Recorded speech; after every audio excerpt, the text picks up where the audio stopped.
In the summer of 2001, the executives of Borders Group sat across a conference table from representatives of a small Seattle company and signed an agreement that would, within a decade, put every one of them out of a job. They shook hands. They called it a strategic partnership. They flew home to Michigan. 10 years later, a bankruptcy judge in Manhattan signed a liquidation order. 411 stores, 10,700 employees, 40 years of American retail history, gone. Nobody outside the industry remembers exactly how it happened. They should. Borders began the way most great American retail stories begin, with one person who simply loved the product more than anyone else in the room. Tom and Louis Borders, two brothers from Ann Arbor, Michigan, opened their first bookstore in 1971 near the University of Michigan campus. Tom, the older brother, had developed a proprietary inventory system, handwritten at first, then computerized, that tracked which books were actually selling in which stores, by genre, by author, by neighborhood demographic. It sounds obvious now. In 1971, it was revolutionary. Most bookstores operated on gut instinct and publisher relationships. Borders operated on data. That system was the company's original genius. It meant a Borders store carried the books its specific community actually wanted to read. A store near a university stocked deep philosophy and foreign literature. A store in a suburban mall had strong true crime and self-help. Customers noticed. They came back. Word spread. By the time Kmart acquired Borders in 1992 and then spun it off into the Borders Group public offering in 1995, the company had grown into something that felt genuinely cultural. Borders stores were large, 20,000 square feet on average, carpeted, comfortable, with chairs where you could sit and read before you bought. They stocked music and movies alongside books. They had cafes. On a Saturday morning in 1997, walking into a Borders felt less like shopping and more like arriving somewhere. The stock climbed. Analysts praised the model. At its peak, the company was valued at nearly $4 billion and employed 30,000 people across its Borders and Walden Books chains. The culture inside the company reflected the confidence of those numbers.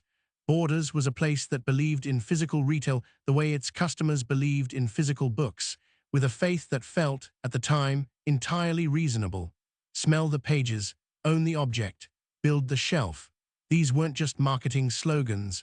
They were genuine convictions held by people who had watched the model work for 30 years. That conviction is precisely what made what came next so catastrophic. In 1995, the same year Borders went public, Jeff Bezos launched Amazon.com from a garage in Bellevue, Washington. The first year, Amazon sold $1 million worth of books. Within 2 years, that number was over 147 million. Borders leadership watched this and reached a conclusion that, given the information available to them, was not entirely unreasonable. Running an e-commerce operation was expensive, technically complex, and logistically demanding in ways that had nothing to do with their core retail expertise. Let someone else build and manage the online channel. Focus on what you're good at. The decision made a kind of internal logic. Borders was in the middle of an aggressive international expansion.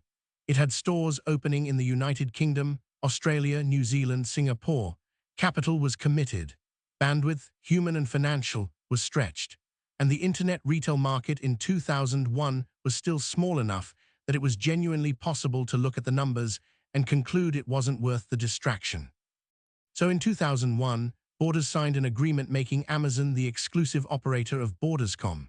Customers who visited Borders' website were redirected to an Amazon-branded store. Amazon handled the inventory, the fulfillment, the customer service, the data. In exchange, Borders received a commission on sales and the assurance that someone more technically capable was handling a channel they didn't fully understand. Inside Borders, there were voices of concern. There are always voices of concern.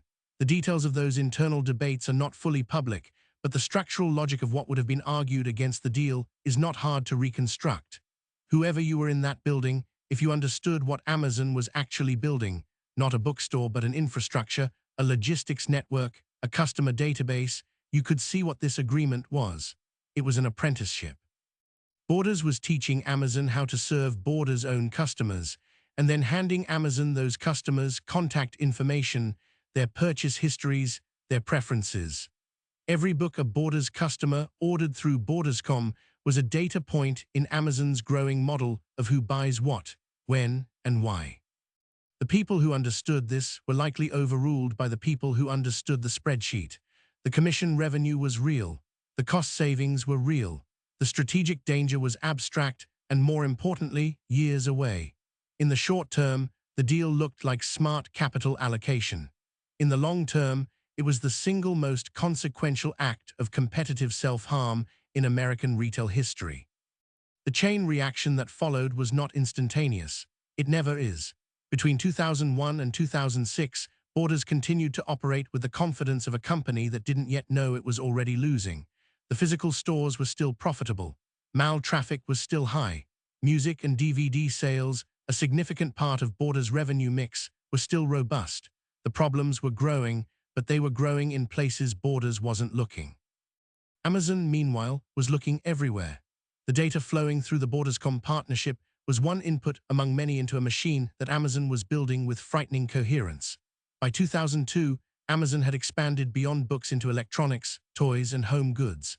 By 2005, Amazon Prime launched, 2-day shipping for a flat annual fee, and the psychology of online retail shifted permanently. Waiting a week for a book to arrive by mail became acceptable. Waiting 2 days became expected. Walking to a store began to feel optional. In 2004, Borders finally ended the Amazon partnership and attempted to build its own e-commerce operation. It was 3 years too late and underfunded from the start. The institutional knowledge, the technical infrastructure, the customer relationship, all of it had been marinating inside Amazon for 3 years. Borders was starting from zero against a competitor that had been practicing with Borders' own customers.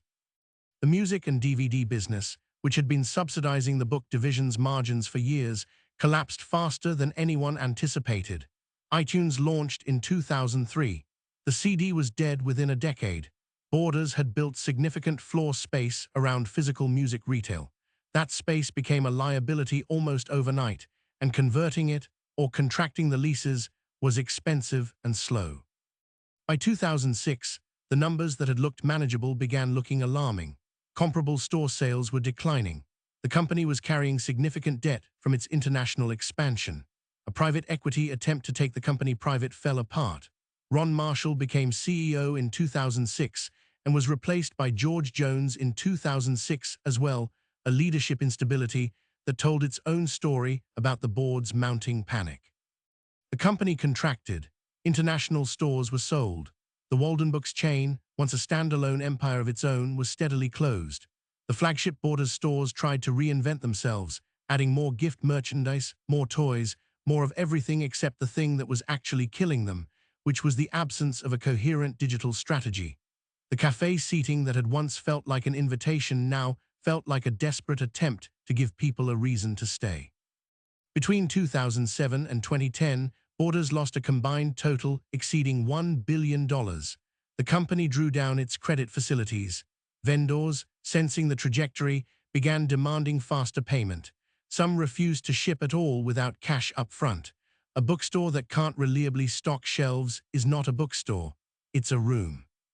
In January 2011, Borders failed to make a payment of approximately $40 million to its publishers. The supply chain, already fraying, began to snap. On February 16, 2011, Borders Group filed for Chapter 11 bankruptcy protection in the Southern District of New York.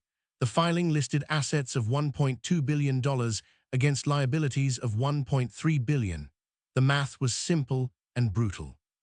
The initial restructuring plan called for the closure of 226 stores immediately. 38 million books, CDs, and DVDs were liquidated. The going out of business signs went up in stores that had been neighborhood anchors for decades, in university towns, in suburban malls, in downtown blocks, where the Borders had been the kind of place people proposed on Valentine's Day and killed Sunday afternoons. The Chapter 11 reorganization failed to attract a viable buyer. Barnes & Noble, the obvious acquirer, declined. In July 2011, The bankruptcy converted to Chapter 7 liquidation. The remaining stores, all 411 of them, would close. The final date set for complete closure was September 2011. The last weeks inside those stores were, by every account, strange and sad and very human. Employees who had spent years building relationships with regular customers found themselves selling off the shelving units and the cafe furniture. The inventory was priced to clear. Regular customers came in and bought armloads of books, partly for the discount, partly because they understood, at some level, that they were watching something end. 10,700 people lost their jobs. Pensioners lost retirement savings. Publishers lost a distribution channel that had moved millions of units annually. And the towns, those stores sat in, lost something harder to quantify: a gathering place, a civic room, a quiet argument for the idea that culture deserves physical space.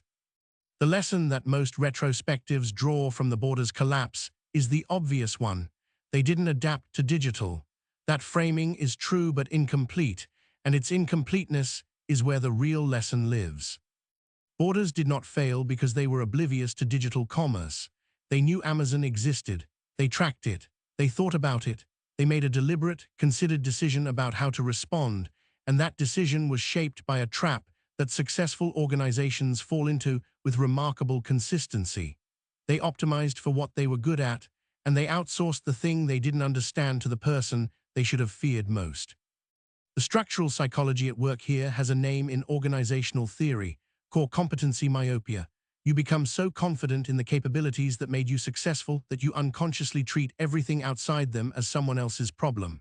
Borders was world-class at physical retail, at store design, inventory management, customer experience in a brick-and-mortar context. E-commerce felt alien, so they handed it off. The logic was sound. The outcome was fatal. The trap still exists.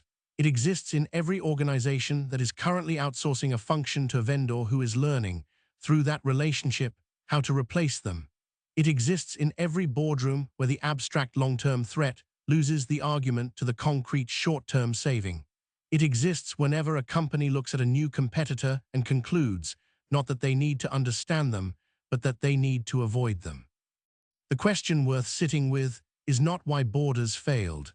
The question is what you are currently outsourcing to the company that will eventually outcompete you, and whether you know the answer. The Borders brand was acquired out of bankruptcy by a Dallas-based company that briefly operated an online-only retail presence under the name. It generated no meaningful revenue and faded without ceremony. The physical stores are gone entirely. The real estate was absorbed by other tenants: fitness studios, fast casual restaurants, the reliable geography of what comes next. What remains is stranger than a brand name or a building. The customer data that flowed through Borderscom between 2001 and 2004 is somewhere inside Amazon's systems, anonymized and archived, a ghost in the machine of the company that now sells more books than any entity in human history. The beast that Borders fed is the largest retailer on Earth. The partnership agreement that started it all was, at the time, considered a pragmatic solution to a manageable problem. Every company that has signed its own equivalent has thought the same thing. That is the thing worth remembering long after the last Borders store became a spin class.